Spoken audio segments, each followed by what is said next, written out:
Hi everyone. Thanks for joining us for this video. My name is Ben Beasley. I am the associate pastor at the downtown campus. I'm the resident there. And this is Andrew Jones. Hi everybody. He's campus pastor at Leawood.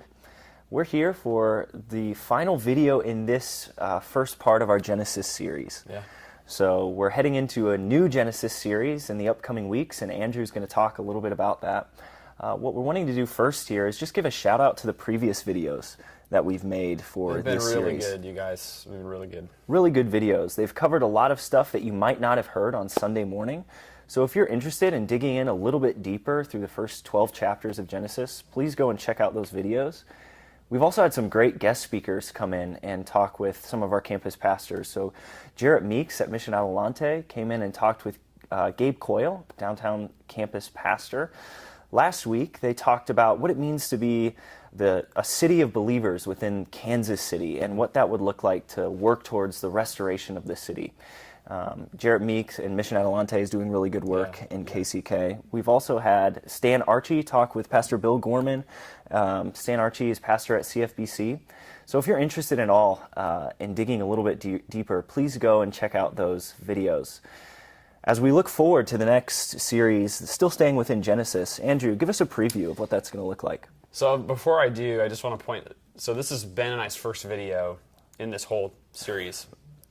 And we're pretty sure they saved us for last because of our fashion sense.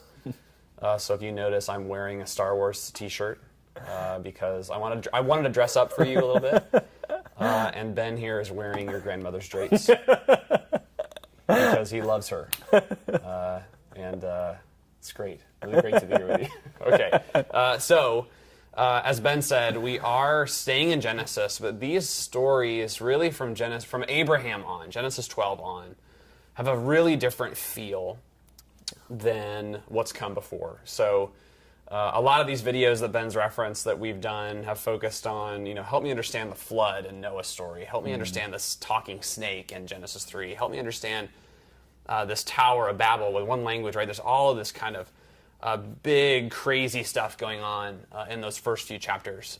And that really changes in Genesis 12 because that's the story, basically, of God calling Abraham and his family to this unique mission to bless all the nations of the world. And that's why we've subtitled this next part of Genesis that all the nations will be blessed. So it's a very different feel. Where the previous few chapters deal, there's a lot of humanity itself is in focus. There's a lot of big picture, whole world kind of stuff. This really narrows down to God's relationship with Abraham and his family. And in the midst of all this mess that humanity's gotten itself in these first few chapters of Genesis, this is really, okay, what is God going to do about that?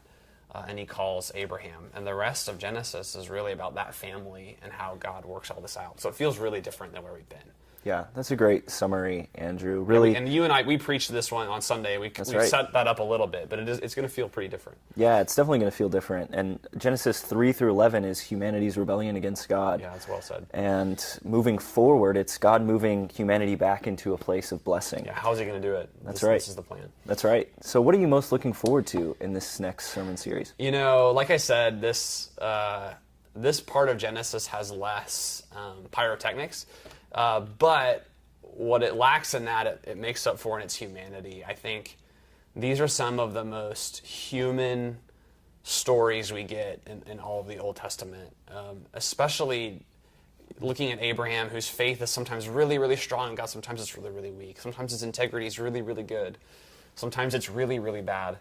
And yet, in this lifetime journey that he now takes with the Lord of the universe to be this plan of blessing, to enter Canaan and make a home for his people and his family, and receiving all these promises from God, we just continue to see God's incredible faithfulness to this person, to this promise he makes to Abraham, even in the midst of all the up and downs of his life. And I relate so strongly to that, even in my own life as one who at times feel like, man, I really want to obey God. And times it's like, God, I don't want to do this anymore. I want to give up. That's so Abraham and Sarah's story together and their children, and we'll look at them as well throughout Genesis. So I think that's what I'm looking forward to most, is just getting back into these beautiful stories of a really good God who works with really flawed, ordinary people.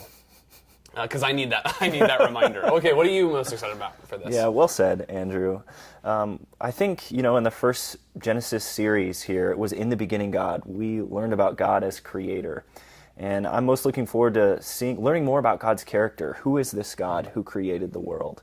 And it seems like he's a redeemer. We learn about God's sovereignty as he works within the family of Abram. To work out his plan for the redemption of the world. So that's what I'm most looking forward to. It's an amazing story. Like Ben said, we're starting kind of this new focus in this upcoming series. Check out the previous videos we've done. They are really excellent, and we've brought in some great voices to supplement what you've heard on Sunday. So check those out. That's right. And we'd love to know what you thought of these videos so far. So we're going to post this. Reply in the comment section. Let us know things you've learned, things you've liked about this, shirts we could wear, other ideas.